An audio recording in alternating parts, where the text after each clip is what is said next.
It's the end of June, and you know what that means? I'm off to vacation soon. So let's revisit the world's greatest game show.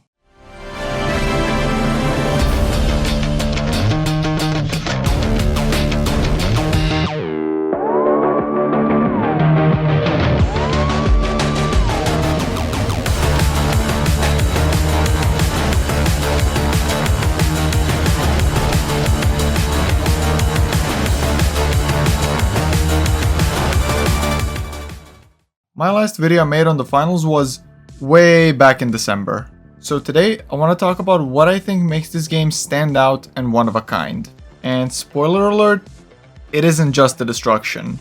I just want to give a little heads up for all the Ruby Grandmaster ranked players. This is a casual talking here, so you know, the one who hears about patch notes through these. So just keep that in mind if you decide to stick around. For the uninitiated, the finals is, well, honestly, it's kind of difficult to say if it's casual or competitive.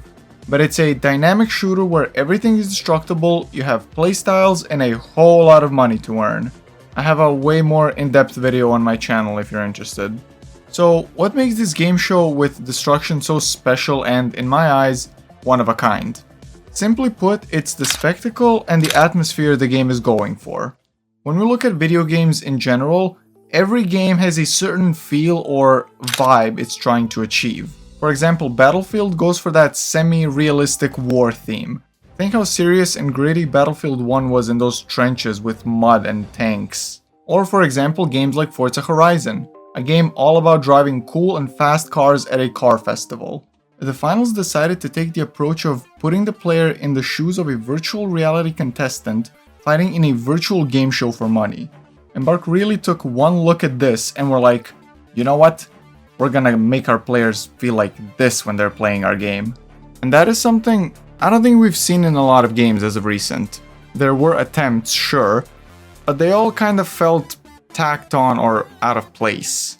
If you've been around the Rainbow Six Siege community for a while, you're probably familiar with the Siege Invitational. You know, big esports event Ubisoft is pouring their money into between pumping out mediocre open world games. Well, they tried something similar.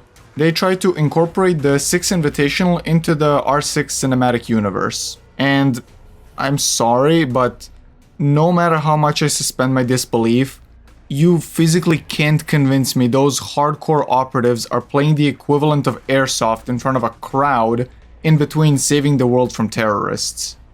Well, Embark saw that and said, hold my cash box, as they went and made an entire game centered around one premise. And that premise was, make the player feel like a professional in a game show.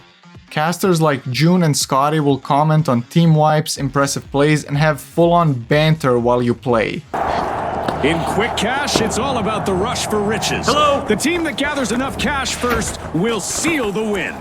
You said it, Scotty. Let the financial foot race begin. I could never get tired of these two personally. You have the cinematic entrances and exits designed to amp you up before and after a game, and best of all, the crowd cheering you on as you play. This is even more prevalent in the cash out game mode, which is set like an actual tournament game. It has match qualifiers, teams get knocked out, and in the end, two teams duke it out to reach the finals. Cash Out feels like a casual version of that. I've recently gotten back into it, and I honestly can't say I sweat that much when playing. There is fun to be had in the game by just playing casually, as long as you stay out of ranked. But the thing that wraps this entire game like a neat little bow on top are the insane last-minute plays you can and sometimes have to pull to win. Picture this.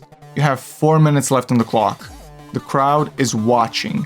If you don't get your head in the game and bank that cash, you and your entire team are out. June and Scotty are on the edge of their seats and you pull off a last-minute cash out. And the crowd goes fucking wild.